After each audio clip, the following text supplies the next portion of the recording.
গ্রামে ছিলাম, জনগণ বলা শুরু করেছে, দিয়েছি কন্যা পেয়েছি বন্যা। প্রিয় বন্ধুগণ, জনগণের কাছে গত 16 বছরের ইতিহাস নতুন করে তুলে ধরার কোনো সময় এখন নাই। আমার সামনে যারা দাঁড়িয়ে আছেন, কত নিগৃহ হয়েছেন, কত নিগৃহীত হয়েছেন, কত মামলার আসামি হয়েছেন, কত টিয়ার গ্যাসের সেল চোখে লাগিয়েছেন, কতভাবে নির্যাতিত অত্যাচারিত হয়েছেন, তার প্রমাণ শত শত আছে। যে ব্যক্তিটি বাংলাদেশে 16 বছর বিনা ভোটে রাজত্ব কায়েম করে গেছে, যে ব্যক্তিটি বাংলাদেশের স্বাধীনতার সপক্ষের লোক দাবি করে বাংলাদেশকে চিরতরে পঙ্গু করার জন্য আজকে যেখানে উনি আশ্রয় নিয়েছেন, সেই হিন্দুস্তান ভারতের আগ্রাসনকে সমর্থন করে বাংলাদেশের গণতন্ত্রকে তছনছ করে দিয়েছে। বাংলাদেশের স্বাধীনতার ঘোষক শহীদ প্রেসিডেন্ট জিয়াউর রহমানকে অপমান করে কথা বলেছেন। বাংলাদেশের প্রথম মহিলা মুক্তিযোদ্ধা, যিনি বাংলাদেশে আপন মানুষের প্রাণপ্রিয় নেত্রী ছিলেন, যিনি বাংলাদেশের গণতন্ত্রকে স্বৈরাচার এরশাদি বিরোধী আন্দোলনে বাংলাদেশের মানুষের কাছে প্রিয় নেত্রী হয়েছিলেন, যিনি বাংলাদেশের মানুষ তাকে দেশ নেত্রী উপাধি দিয়েছেন, যেই নেত্রীটি বাংলাদেশের নির্বাচনে 5টি আসনে দাঁড়িয়ে 1টি আসনেও ফেল করেন নাই, পরাজিত বরণ করেন নাই, সেই নেত্রী বেগম খালেদা জিয়াকে একটি অসত্য মিথ্যা মামলায়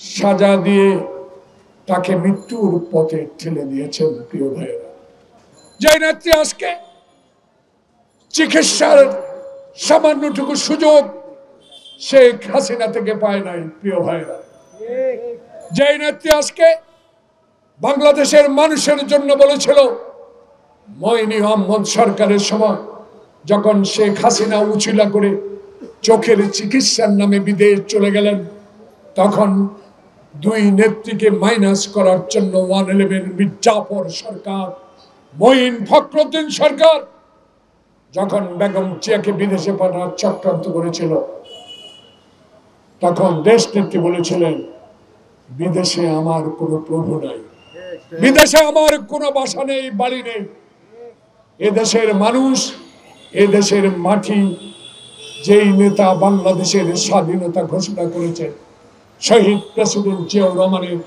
এই বাংলাদেশে আমি থাকবো। প্রিয় ভাইরা, প্রিয় অনলাইনের ভাইরা, প্রিয় আজকে আমার সামনে যারা বক্তব্য শুনছেন, যারা দিনে আনে দিনে খান, তাদের দিকেও শেখ হাসিনা কোনোদিন নজর দেওয়ার সময় পায় নাই। তার নজর ছিল বেনজিরের দিকে, তার নজর ছিল সালমান রহমানের দিকে, তার নজর ছিল বাংলাদেশের লুটেরা ব্যবসায়ীদের দিকে। আপনাদের দিকে কোনোদিনও পশ্চিম কালো সে তাকায় নাই, কারণ বাংলাদেশে সে একটিবারও ভোটে নির্বাচিত হয় নাই, কারণ সে বাংলাদেশের মানুষকে কোনোদিনও ভালোবাসে নাই।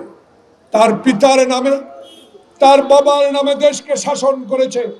শেখ হাসিনা ওয়াজেদ নিশ্চয় এখান থেকে দিল্লি বহু দূরে নয়। আপনি সবাই দেখতে পাচ্ছেন, আপনার পিতার একটি ছবিও বাংলাদেশে নাই। হাজার হাজার কোটি টাকা খরচ করে পিতার সেই ছবি অলি গলি, অফিস আদালত, মানুষের বাসা বাড়িতে জোর করে দেওয়ার চেষ্টা করেছিলেন। আল্লাহর কি নির্মম পরিহাস! এখন আপনি কোথায়? খালেদা জিয়া কোথায়? বাংলাদেশের মানুষ আজকে কোথায় দাঁড়িয়ে স্বাধীনভাবে প্রেস ক্লাবের সামনে আমাদের 2টি কথা শোনার সুযোগ পেয়েছে?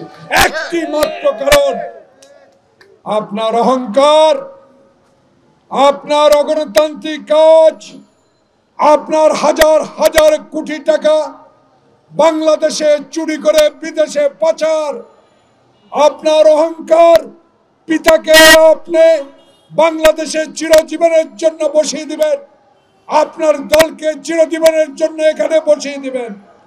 আল্লাহর অহংকার সেদিন 5 আগস্ট, যেদিন বাংলাদেশে আগস্টের পট পরিবর্তনের পর আপনি বলেছিলেন সুখের মাস, সেই সুখের মাসেই 5 তারিখে বৈষম্য বিরোধী ছাত্র জনতার আন্দোলনে আপনি সেদিন বিদায় নিতে বাধ্য হয়েছিলেন।